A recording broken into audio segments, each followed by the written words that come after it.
సహస్ర మణిమా మండపంపై శ్రీ భూ నీల అనంతదేవేరుల సమేతంగా విశ్వక్సేన ఆదిశేష గరుడ ఆళ్వార్ ఆచార్యులతో విరాజమానుడై ఉంటాడు పరమాత్మ. ధూపదీప నైవేద్యాలతో పుష్పాలంకరణల మధ్య పరమాత్మ సేవిస్తూ ఉంటాడు. వైకుంఠానికి వెళతామో లేదో, పరమపదాన్ని చేరుకుంటామో లేదో తెలీదు. కాని ఈ లోకంలో పరమపద సాక్షాత్కారం కలిగేలా అనుగ్రహించే రోజు మాత్రం వైకుంఠ ఏకాదశి. నెలకు 2 చొప్పున ఏడాదికి మొత్తం 24 ఏకాదశులొస్తాయి. అందులో ఒక్క ముక్కోటి ఏకాదశికి మాత్రం విశేష ప్రాశస్త్యం ఉంది. సూర్యుడు ఉత్తరాయణానికి మారే ముందొచ్చే ధనుర్మాస శుద్ధ ఏకాదశిని వైకుంఠ ఏకాదశి అంటారు. దీన్నే ముక్కోటి ఏకాదశి అని కూడా పిలుస్తారు. ఈ రోజు మహావిష్ణువు గరుడ వాహనంపై 3 కోట్ల దేవతలతో కలిసి భూలోకానికి దిగివస్తాడని భక్తులు నమ్ముతారు.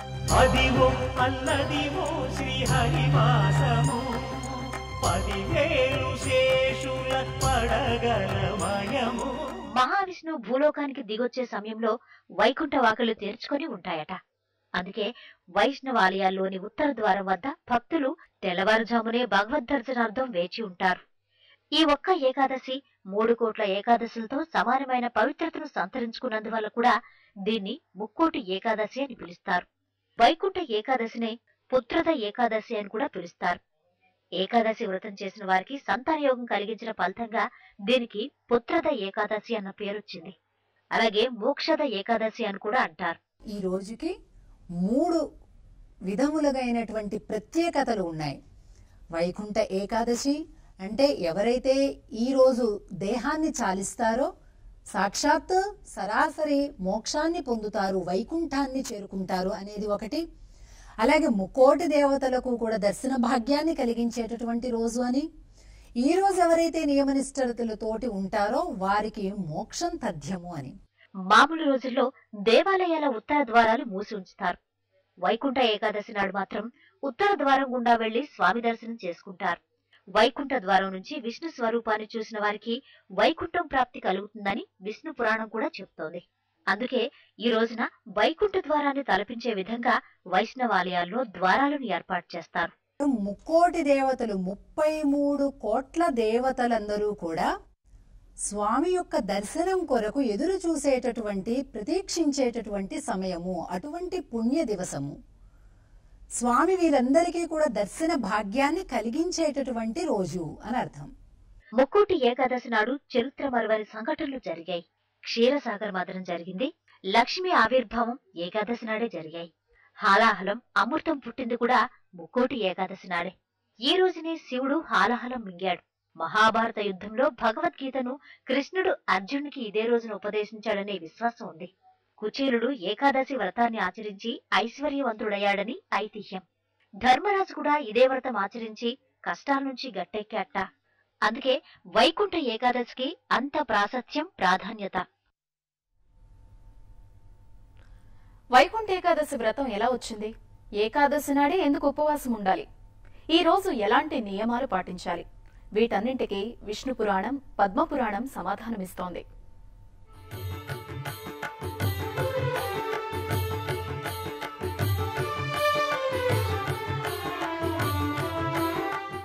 వైకుంఠ ఏకాదశి ఈ 2 ఎలా కలిశాయి, ఇలా పుట్టుకొచ్చాయన్న దానిపై పురాణాల్లో వివరణ ఉంది.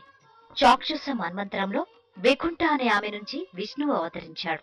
అందుకే విష్ణువుకు వైకుంఠుడు అనే పేరొచ్చింది. ఇక దేవగణాలను వేధిస్తున్న మురాసుని సంహరించేందుకు అతనితో 1000 సంవత్సరాలు యుద్ధం చేస్తాడు విష్ణువు. మురుడు సాగర్ గర్భంలోకి వెళ్లటంతో అతన్ని సంహరించేందుకు విష్ణువు ఓ గుహలోకి వెళ్లి అక్కడ విశ్రమిస్తాడు. విష్ణువు నిద్రిస్తున్నాడని భ్రమించిన మురాసుడు ఆయన్నే సంహరించాలనుకుంటాడు. ఆ సమయంలో స్వామి శరీరం నుంచి దివ్య తేజస్సుతో ఒక కన్య ఉద్భవించి మురుణ్ణి సంహరిస్తుంది. ఆ తర్వాత ఆ కన్యకు ఏకాదశి అని పేరు పెడతాడు శ్రీ మహావిష్ణువు. అలా వైకుంఠ ఏకాదశి అన్న పేర్లు వచ్చాయి. నెలలో వచ్చే ఏకాదశి రోజుల్లో ఉపవాసం ఉన్న వాళ్ళకి విష్ణులోక ప్రవేశం ఇవ్వాలని ఏకాదశి కోరిందట. అందుకే ఏకాదశి నాడు ఉపవాసం అంటారు. వైకుంఠ ఏకాదశి స్వామి చక్కగా మన గురించి ఆలోచిస్తూ తదేకంగా మనల్ని చూడడానికి స్వామి నడిచి వచ్చేటటువంటి రోజునన్నమాట. కాబట్టి ఇంతటి పుణ్యతిథిని మనం వ్యర్థం చేసుకోకుండా తలస్నానం చేయడం, ఆహారాదులను తీసుకోకుండా ఉండడం, అవకాశం ఉన్నట్లయితే నిర్జల ఉపవాసం కూడా చేయడం, అంటే జలాన్ని కూడా తీసుకోకుండా ఉండడం, అలాగే ఎటువంటి ఆహారాన్ని తీసుకోకుండా స్వామి నామస్మరణ, స్వామి ఆరాధన, స్వామి సేవ, స్వామి దర్శనం, ఇలా ఈ రోజు మొత్తాన్ని కూడా మనం గడపడం అనేటటువంటిది ఏకాదశి యొక్క పుణ్య విశేషంగా ఆ రోజు ఆచరించవలసినటువంటి విధి విధానాలుగా మన పెద్దలు చెప్తారు. వైకుంఠ ఏకాదశి నాడు ఉపవాసం ఎందుకు ఉండాలనే దానికి ఓ కారణం ఉంది. మురాసురుడు అనే రాక్షసుడు బియ్యంలో దాక్కుంటాడని, అందుకే బియ్యంతో చేసిన ఏ పదార్థం ఏకాదశి నాడు తినకూడదని అంటారు. బ్రహ్మ చెమట నుంచి రాక్షసుడు జన్మించాడని, బ్రహ్మ ఆజ్ఞతో ముక్కోటి ఏకాదశి నుంచి అన్నంలో నివసిస్తాడని మరో పురాణ కథనం. అందుకే వైకుంఠ ఏకాదశి రోజున భోజనం మాని ఉపవాసం ఉండాలంటారు. ఈ రోజున ఉపవాసం ఉంటే మిగతా 23 ఏకాదశులు ఉపవాసం ఉన్నట్టే అని విష్ణు పురాణం చెప్తోంది. ఈ రోజు చక్కని నియమాలతోటి మనం ఎప్పుడైతే పరమ పవిత్రంగా భగవద్ ధ్యాన జప తపాదులతోటి సమయాన్ని వెచ్చించి ఆలయాలకు వెళ్ళి స్వామి యొక్క దర్శనం, ఉత్తర ద్వార దర్శనం ఎప్పుడైతే చేసుకుంటామో తప్పనిసరిగా మోక్షమును అనుగ్రహించినటువంటిది అని. నిజానికి ఏకాదశి అంటే 11 అని అర్థం. 5 జ్ఞానేంద్రియాలు, 5 కర్మేంద్రియాలు, మనసు. ఈ 11 మనిషి అజ్ఞానానికి స్థానాలు. ఆ అజ్ఞానానికి ప్రతినిధి మురాసురుడు. జ్ఞాన ప్రదాయిని అయిన ఏకాదశి మాత్రమే రాక్షసుణ్ణి హరించగలదు. అందుకే ఏకాదశి వ్రతాన్ని నిష్ఠగా ఆచరించిన వారు జ్ఞానవంతులవుతారని చెప్తారు. ఈ వైకుంఠ ఏకాదశి మాత్రం కేవలం అజ్ఞానములో ఉన్నటువంటి ఈ సంసార సాగరంలో ఈదులాడేటటువంటి ఈ మనిషి పరమ విలక్షణమైనటువంటి శాశ్వతమైనటువంటి మోక్షాన్ని పొందడానికి పరమాత్మ అనుగ్రహంతో మన వైపు చూచి, రారా ఎంతకాలంలో ఇబ్బంది పడతావు అని అంటూ, ఈ సాగరంలో పడి కొట్టుకుపోతున్నావు, అసలు మోక్షం అనేది ఒకటి ఉంటుంది, దాన్ని పొందాలి, దానికోసం ఏం చెయ్యాలి అనేటటువంటి ఆలోచన కూడా మరచిపోయి కొట్టుకుపోయేటటువంటి మనబోటి వారిని అనుగ్రహించాడు స్వామి ఈ రోజు. వైకుంఠ ఏకాదశి రోజున నిష్ఠ నియమాలతో వ్రతమాచరించే వారికి మరో జన్మంటూ ఉండదని పురాణాలు చెప్తుంటాయి. ముక్కోటి ఏకాదశిన మరణించే వారికి వైకుంఠవాసం సిద్ధిస్తుందని శాస్త్రాలు చెప్తున్నాయి. అంతేకాదు, దక్షిణాయనంలో చనిపోయిన పుణ్యాత్ములు ఈ రోజున వైకుంఠ ద్వారం ద్వారా స్వర్గానికి చేరుకుంటారని పురాణాల్లో ఉంది. ముల్లోకాలను నడిపించే విష్ణుమూర్తిని ముక్కోటి ఏకాదశిన స్తుతించే వారికి మోక్షం ప్రాప్తిస్తుందని భక్తుల నమ్మకం. ముక్కోటి ఏకాదశి ప్రాశస్త్యాన్ని వివరించే పురాణ కథనాలు ప్రచారంలో ఉన్నాయి. అందులో ఒకటి వైఖానసుడి కథ. పర్వత మహర్షి సూచన మేరకు వైఖానసుడనే రాజు వైకుంఠ ఏకాదశి వ్రతాన్ని ఆచరించినందువల్ల నరక బాధలను అనుభవించే పితృదేవతలు విముక్తులై స్వర్గలోకానికి వెళ్లారట. ఇక సాధ్యం కాదేమో, మన ఈ జన్మకి యోగ్యత లేదేమో అని అనుకునేటటువంటి ఆ మోక్షం కూడా ఈ రోజు స్వామివారిని దర్శించుకుంటే మోక్షము తథ్యము. ఇది ఒక ఆత్మకు మళ్ళీ మళ్ళీ మళ్ళీ మళ్ళీ శరీరపు యొక్క సంపర్కం లేకుండా, పునరపి జననం పునరపి మరణం అనేటటువంటిది లేకుండా చేయగలిగినటువంటి పుణ్య తిథి ఈ రోజు.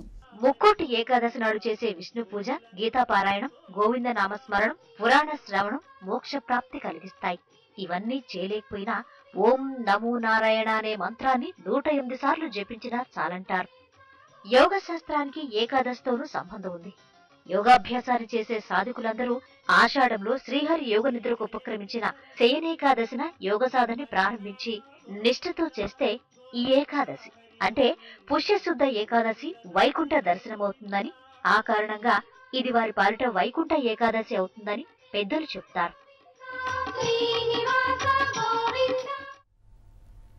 వైకుంఠ ఏకాదశి కేవలం పుణ్యం పురుషార్థం కోసమే కాదు, వైజ్ఞానికంగా ఆరోగ్యానికి మంచిదని శాస్త్రవేత్తలు సైతం చెబుతున్నారు. కాలం గమనం ప్రకారం శరీరంలో మార్పులు చోటు చేసుకునే కాలం ఇది. వాటి వల్ల అనారోగ్యం పాలవకుండా ఉండాలంటే వైకుంఠ ఏకాదశి వ్రతమే పరిష్కార మార్గం అంటున్నారు. అదెలాగో చూద్దాం.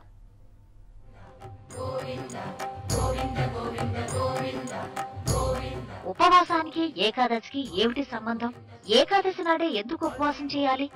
వేరే రోజుల్లో చేయొచ్చు కదా? ఇలా ఎన్నో ప్రశ్నలు వేస్తుంటారు. దీనికి శాస్త్ర విజ్ఞానం కూడా ఓ విశ్లేషణ అందిస్తోంది. చంద్రుడు 24 గంటల్లో 12 డిగ్రీల దూరం ప్రయాణిస్తాడు. ఈ కాలం ఒక తిథితో సమానం. సూర్యుని నుండి 180 డిగ్రీలు చెల్లించాక పౌర్ణమి వస్తుంది. మరో 180 డిగ్రీలు తిరిగాక అమావాస్య వస్తుంది. ఇలా ఏకాదశి వచ్చేసరికి సూర్యుడు, చంద్రుడు, భూమి ఒక నిర్ణీత అమరికలో ఉంటారు. ఏకాదశి రోజు చంద్రునికి భూమి మీద, ముఖ్యంగా నీటి మీద ఆకర్షణ అతి తక్కువగా ఉంటుంది. అది మన శరీరంలో ఉండే ద్రవ పదార్థాల మీద కూడా అతి తక్కువ ప్రభావం చూపుతుంది.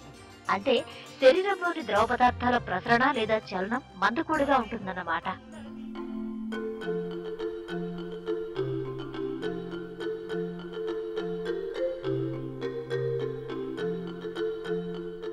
ఈ రోజు మనం పాటించేటటువంటి నియమాలు శరీరానికి, అలాగే మనస్సుకి, ఆత్మకి కూడా ఒక అనుసంధానాన్ని చేసేటటువంటిది అనమాట. అంటే బుద్ధి ప్రేరకమైనటువంటిది, మనోనియంత్రణను చేకూర్చేటటువంటిది. అలాగే ఈ రెండు ఎప్పుడైతే మన స్థాయిలలో నియంత్రణలో ఉంటాయో శరీరం కూడా అదుపులో ఉంటుంది. ఉదాహరణకు మన ప్రేగుల్లో ఆహార పదార్థాలు కూడా అతి నెమ్మదిగా కదులుతాయి. దాని ఫలితంగా జీర్ణక్రియ మందగించి మలబద్ధకానికి దారితీస్తుంది. మలబద్ధకం అన్ని వ్యాధులకు మూల కారణం. అందుకే ఏకాదశి రోజు ఆహారాన్ని తీసుకోకుండా ఉంటే మరుసటి రోజుకు వ్యవస్థలన్నీ ఒక క్రమ పద్ధతిలోకి వచ్చి శరీరం తేలిక పడుతుంది. ఈ రకమైన చర్య మన ఆరోగ్యానికి మంచిది. దీనికోసం ఏకాదశి నాడు రోజంతా కేవలం నీటిని మాత్రమే తీసుకోవాలి. ఈ విధంగా చేయటం వల్ల జీర్ణ వ్యవస్థ నుండి మలినాలు తొలగి పనితీరు మెరుగుపడుతుంది. అందువల్ల ఏకాదశి నాడు ఉపవాసం ఉంటే పురాణ శాస్త్ర రీత్యా పుణ్యము వస్తుంది, విజ్ఞాన శాస్త్ర రీత్యా ఆరోగ్యకరంగానూ ఉంటుంది.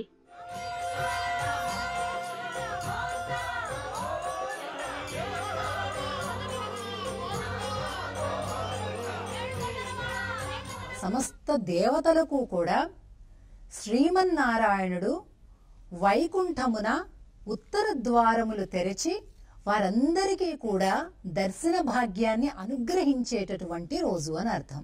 ఎవరైతే ఈ వేళ ఉత్తర ద్వారంలో స్వామివారిని దర్శనం చేసుకుంటారో తప్పనిసరిగా మోక్షాన్ని పొందుతారు అనేటటువంటి ఒక చారిత్రక ఆధారాన్ని బట్టి ఈ ఏకాదశికి మరొక పేరు మోక్షద ఏకాదశి అని కూడా పేరు. అయితే ఇదొక విజ్ఞాన శాస్త్రం, ఆరోగ్య సూత్రం అంటే ఎంతమంది వింటారోనన్న అనుమానంతో భక్తి అంటే కుదురుతుంది కాబట్టి మన పెద్దలు భక్తి మార్గానికి ఎక్కువ ప్రచారం ఇచ్చారు. ఏది ఏమైనా ఏకాదశి నాడు ఉపవాసం చేస్తే మంచి జరుగుతుందన్నది అటు పండితులు ఇటు శాస్త్రవేత్తలు చెబుతున్నమాట.